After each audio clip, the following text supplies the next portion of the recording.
Hi, you guys. First, I want to start this off today. We're in the end of September 2019, and I have been away. I have not been supporting you guys the way that I really like to for far too long, but I have a good reason for it, and I hope you'll forgive me. um, my family went through quite a lot of upheaval in the last couple months. As some of you might already know, I moved all the way from Illinois to Florida. And that happened at the beginning of, no, sort of the middle of August. And since then, I got my daughter into school, got the new driver's license, registered the car, all that stuff. And I've been furnishing my new home. I'm also starting to study to be a personal trainer, and I've been onboarding a couple new clients into my one-on-one Candida killing program, which I still have like 2 spots left there. So if anybody's interested in that, please send me a message and I'll send you next steps to make that happen. Anyway, so now I'm starting to settle into my new surroundings and my new schedule that includes studying, which is something that I'm used to, but it's kind of new for me now because it's been a couple years since I've been in school. And I realized that for now, if I want to support you guys the way that I like to and keep bringing you new information and new content, that I don't have the time to do that in a written format on my blog. And so what I'm going to do is I'm going to make videos. And I kind of thought that maybe that's okay because maybe for you guys it's easier too to have a video playing like in the, I was going to say in the background. I don't want it to be in the background, but I was thinking that it might be easier for you guys to have the video playing like while you're getting ready in the morning or while you're doing laundry or, cooking, whatever, cleaning, something like that. I thought maybe it would be easier for you guys to just have this playing and just be listening to it and maybe taking notes on the side or something rather than having to sit down and read something. That maybe this would be an easier way, because I know for myself too, like I would much rather just like watch videos or listen to a podcast or something like that rather than reading something. So I'm going to try it like this for a while, and hopefully you guys will tell me what you think. And I hope that it's good for most of you.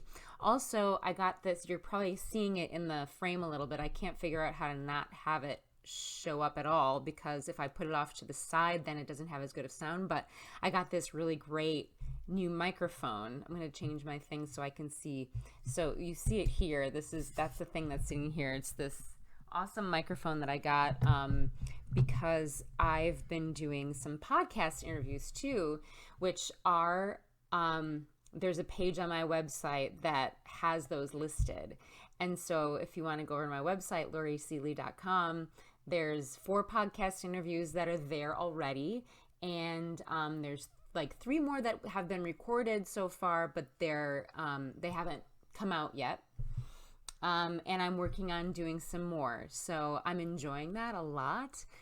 It's fun to be interviewed by people on podcasts, and it's really fun to like get the word out there that about my like biggest thing, which is that I'm sort of angry that there's not better education about what poop should look like, what your poop should look like, what's healthy poop, And so that's what we talk about on these podcasts, and they all have different stories and sort of a different way of doing it, and it's enjoyable. So go head over to my website, laurieseeley.com, and the page with the podcasts on there that I have there, and you can see the links to all the different podcasts that I've been interviewed on.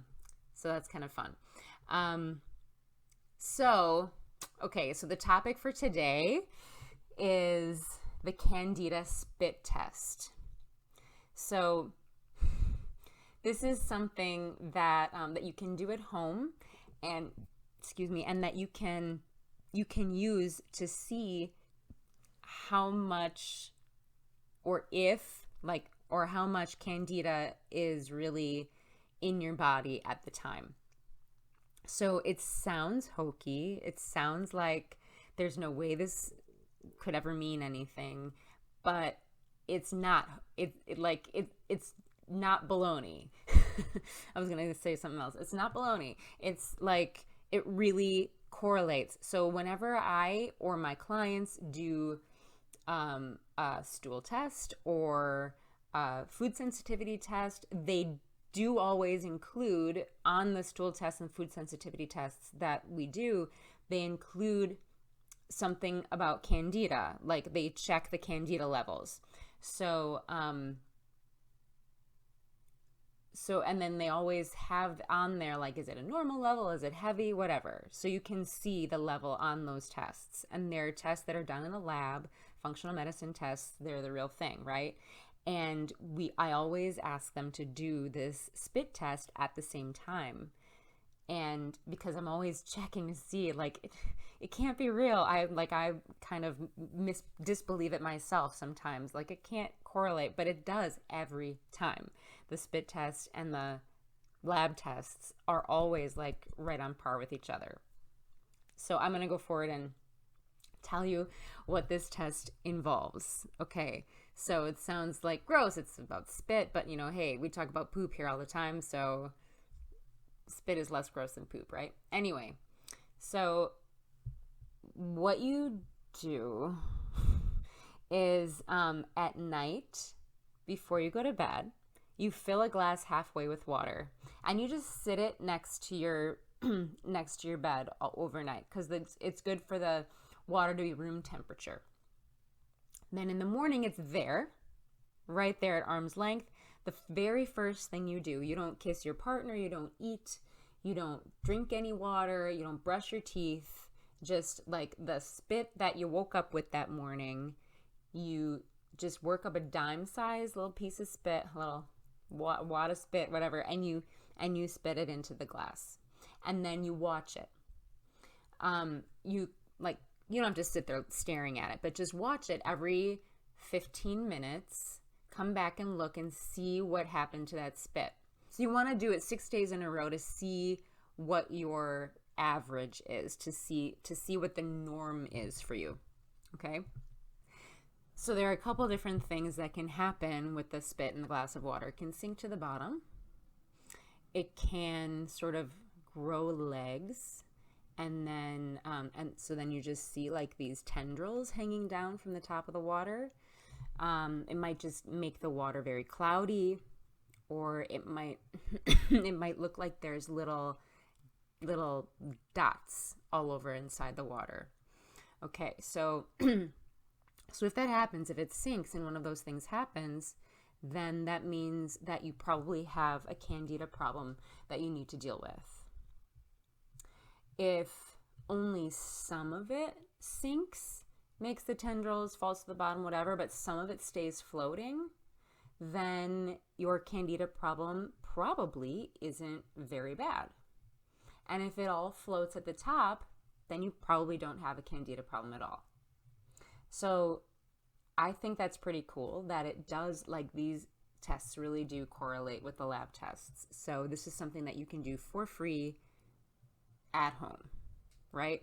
And if you have any questions, you can send me a picture of your glass of spit and say, like, what is this? I can't interpret this.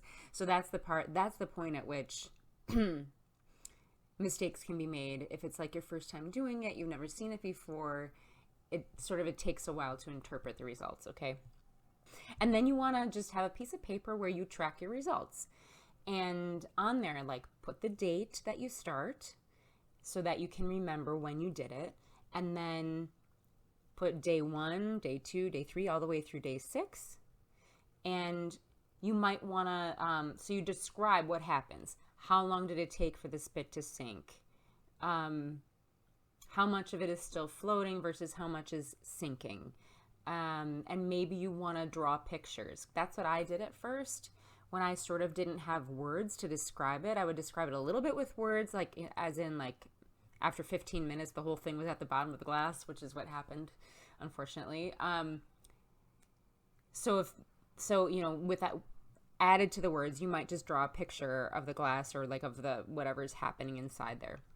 For me, that helped a lot. Okay, so you want to track your results, right? And then while you're doing your Candida fight, you just track your results like once every 4 to 6 weeks to see how you're progressing.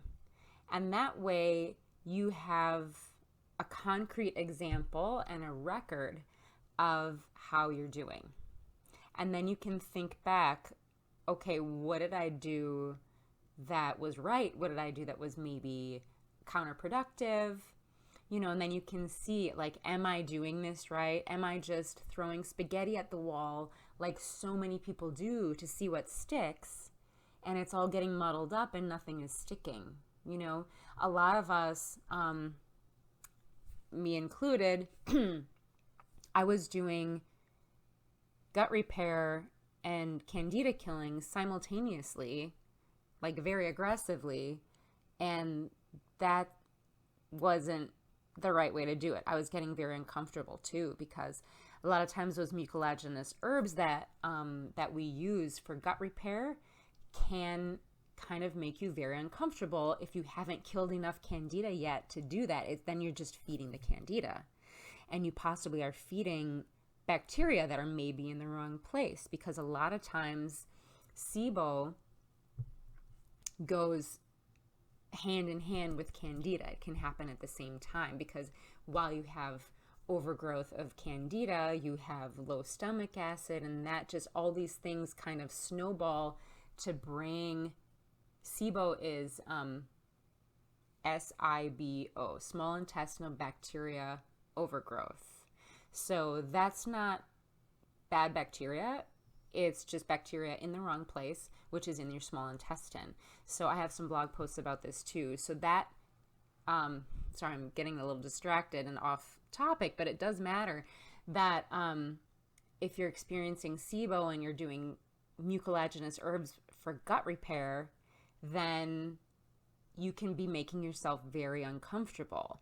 And you want to make sure that you have a good amount of Candida killed so that you can have a good amount of stomach acid and move those bacteria down into the large intestine where they belong before you start, and also kill a lot of the Candida before you start using the mucilaginous herbs, because you don't want to feed bacteria that's in the wrong place, and you don't want to feed an overgrowth of Candida.